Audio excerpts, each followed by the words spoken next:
Big bang theory के इस video को देखने के बाद आपका कॉन्सेप्चुअल लेवल पे शायद ही कोई इस टॉपिक से रिलेटेड डाउट बचे, तो हम लोग कुछ ऐसे क्वेश्चंस देख लेते हैं जो डायरेक्टली या इनडायरेक्टली बिग बैंग थ्योरी से कनेक्टेड हैं। तो देखिए, यह है 2012 का यूपीएससी प्रीलिम्स का क्वेश्चन। नेक्स्ट क्वेश्चन देखिए आप, यह है 2013 का यूपीएससी प्रीलिम्स का क्वेश्चन, और यह है 2017 का यूपीएससी प्रीलिम्स का क्वेश्चन। टॉपिक स्टार्ट करने से पहले हम बिग बैंग थ्योरी से जुड़े हुए कुछ इंपॉर्टेंट लोगों के नाम देख लेते हैं। तो देखिए, सबसे पहले जॉर्ज लेमेथ नाम के कॉस्मोलॉजिस्ट ने यह कंक्लूड करा कि यूनिवर्स अगर एक एक्सपैंड कर रहा है तो वो कभी एक ओरिजिनेटिंग सिंगल पॉइंट जितना रहा होगा। उसके बाद एडविन हबल ने रेड शिफ्ट के कॉन्सेप्ट को यूज करके ये कहा कि गैलेक्सीज एक दूसरे से दूर जा रहे हैं। ये कॉन्सेप्ट मैं आपको थोड़ी देर बाद एक्सप्लेन करूंगा। लेकिन जो नाम बिग बैंग है वो दिया था फ्रेड हॉयल ने। इनफैक्ट ये खुद एक थ्योरी थी, स्टेडी स्टेट थ्योरी, इसको सपोर्ट करते थे।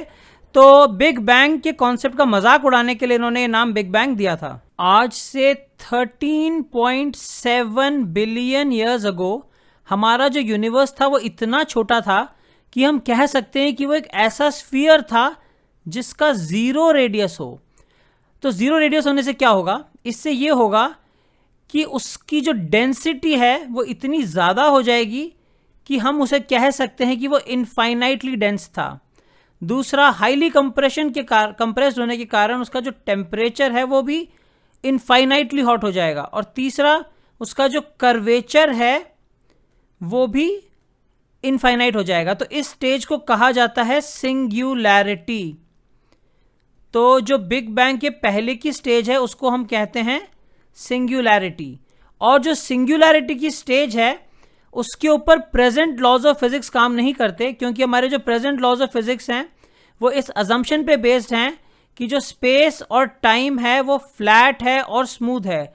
लेकिन जो सिंगुलैरिटी है वहां पे जो कर्वेचर है वो इनफाइनाइट है। तो इसीलिए सिंगुलैरिटी की स्टेज पे present laws of physics break down हो जाते हैं। सिंगुलैरिटी की स्टेज के केवल 1 billionth of a second later एक एक्सप्लोजन हुआ, और उस एक्सप्लोजन को कहा जाता है बिग बैंग। और इस पीरियड में यूनिवर्स इतना तेजी से एक्सपैंड हुआ कि हम कह सकते हैं कि लगभग लाइट की स्पीड से वो एक्सपैंड हुआ। और इस एक्सपेंशन को कहा जाता है कॉस्मिक इन्फ्लेशन। Cosmic inflation. मैंने अभी अभी आपको सिंगुलैरिटी के बारे में पढ़ाया है, और अब आप देखिए 2017 का यूपीएससी प्रीलिम्स का क्वेश्चन। तो इस क्वेश्चन में अगर आपको event horizon, string theory, standard model कुछ भी पता नहीं होता, केवल सिंगुलैरिटी पता होता, तब भी आप इसको करेक्ट कर देते। वैसे अगर आप इसको डिटेल में समझना चाहते हैं तो मैंने इस पे YouTube पे भी शॉर्ट बनाया हुआ है और Instagram पे भी शॉर्ट बना के इस पूरे क्वेश्चन को एक्सप्लेन करा है। इस वीडियो को पूरा देखने के लिए प्ले स्टोर से कैमिसैडो ऐप डाउनलोड करें, CAMISADO, और इस वीडियो को पूरा देखें।